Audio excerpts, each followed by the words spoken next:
Assalamualaikum warahmatullahi wabarakatuh. Saya Muhammad Reza Rizky Alekama dari kelompok 5 akan memaparkan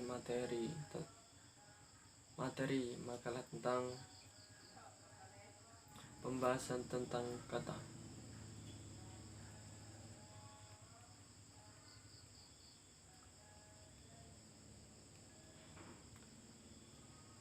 Pengertian kata. Kata adalah manifestasi atau pernyataan dari pengertian, namun berbeda dengan pengertian itu. Pengertian yang ada dalam batin kita haruslah dinyatakan atau dikatakan dengan kata-kata dalam berdialog dengan objek. Kata merupakan satuan terkecil dalam proposisi. Berbeda dengan ilmu bahasa yang menyelidiki kata dari segala aspeknya, menyelidiki logika bertujuan, mencari pengertian kata dan bagaimana penggunaan setepatnya. Menurut KBBI, kata adalah bentuk terikat atau turun-menurun. Jadi, kata adalah suatu yang ingin kita ungkapkan dalam pikiran, baik berupa suara yang diartikulasikan atau tanda yang tertulis.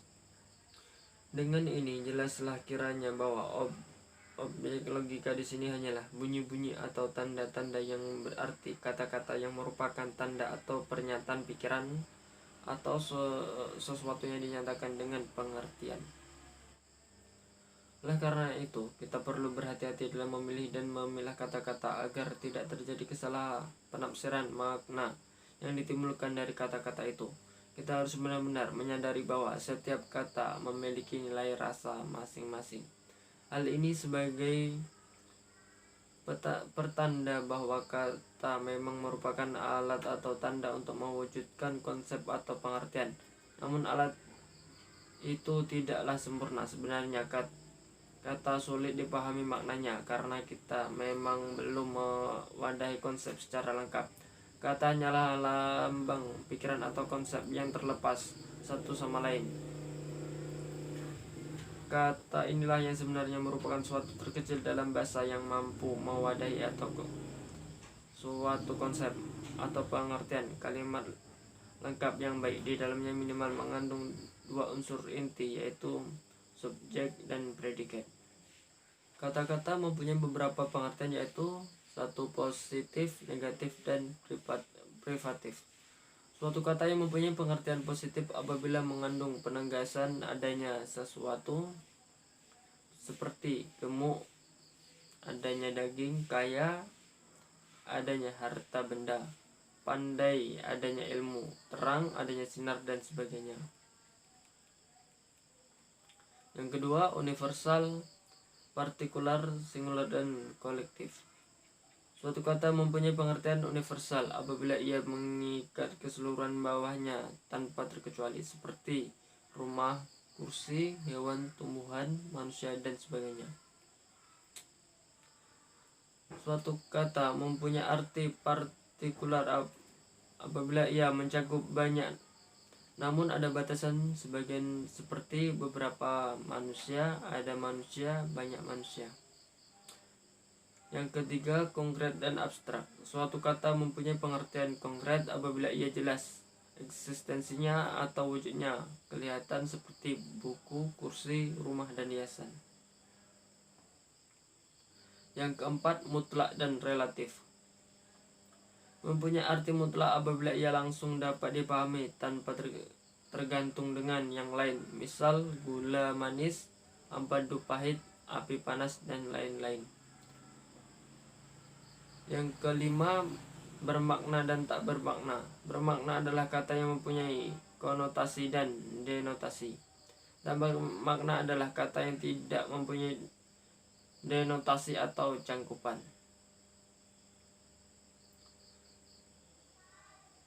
Baiklah, untuk materi selanjutnya akan disampaikan oleh Saudara Zulfandi. Baik, saya akan melanjutkan pembahasan materi poin B. Poin B adalah kata sebagai predikat. Kata atau susunan kata yang berfungsi sebagai subjek atau predikat disebut trem. Trem itu kata, tapi kata belum tentu trem. Menurut logika, terdapat perbedaan antara trem dan kata. Sebab trem dalam kenyataan dapat mencangkup beberapa atau sejumlah kata-kata meskipun mewujudkan suatu tangkapan logis. Trem juga merupakan bagian dari suatu kalimat yang berfungsi sebagai subjek dan predikat. Hal ini mewujudkan bahwa dalam suatu kalimat terdapat dua buah trem. Sebagai predikat, trem dapat dibedakan menjadi: pertama, genus atau jenis. Jenis adalah trem yang mempunyai bawahan banyak dan berbeda-beda, tetapi semuanya mempunyai sifat sama yang mengikat keseluruhan bawahan yang berbeda-beda itu. Contoh, kerbau, kuda, gajah, kera, burung adalah binatang. Tetapi kesemuanya mempunyai sifat persamaan yang tidak bisa dilepaskan dari masing-masing nama, yaitu sifat kebinatangan.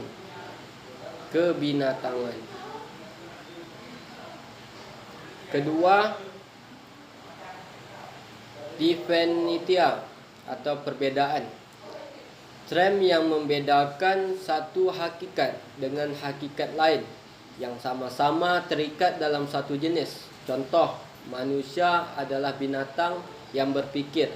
Binatang adalah jenis, manusia adalah spesies dari binatang. Poin ketiga, spesial atau kelas. Trem yang mewujudkan hakikat yang berlainan tetapi sama terkait dalam suatu jenis. Contoh, manusia, kuda, lembu, kerbau adalah spesial. Poin keempat, propria atau sifat khusus. Trem yang menyatakan sifat hakikat dari suatu spesies sebagai hakikat dari sifat perbedaan yang dimilikinya. Contoh, sifat perbedaan yang dimiliki manusia adalah berpikir. Dari sifat tersebut maka timbul sifat-sifat khusus seperti kawin, membentukkan pemerintahan, membuat lembaga, berpakaian, dan membangun kebudayaan. Yang kelima adalah acidentia atau sifat umum. Trem yang mewujudkan sifat yang tidak harus dimiliki oleh satu spesies seperti gemuk, kurus, pandai, ceroboh. Itu bagian-bagian dari poin B. Selanjutnya poin C, konotasi dan denotasi serta batas-batasnya. Yang pertama, batas konotasi. Hanya menyebutkan salah satu dari sifat yang dimiliki sebagai perbedaan. Dan yang kedua adalah batas denotasi, yaitu yang kedua adalah batas denotasi. Batas denotasi ini misalnya membicarakan masalah judul buku atau buku pembahasan tentang manusia. Di situ hanya dapat membahas tentang jenis individu. Contoh, warna kulit, kebiasaannya, gennya, rasnya, budayanya. Hanya itu batasan denotasi yang bisa dibicarakan dalam suatu kata-kata. Ada pembahasannya lebih khusus terhadap individu, atau judul buku tentang hewan. Di situ hanya sebatas membicarakan atau menulis tentang sifat hewan, kebiasaan hewan, lingkungan hidup hewan. Seperti itulah contohnya. Sekian, terima kasih. Assalamualaikum warahmatullahi wabarakatuh.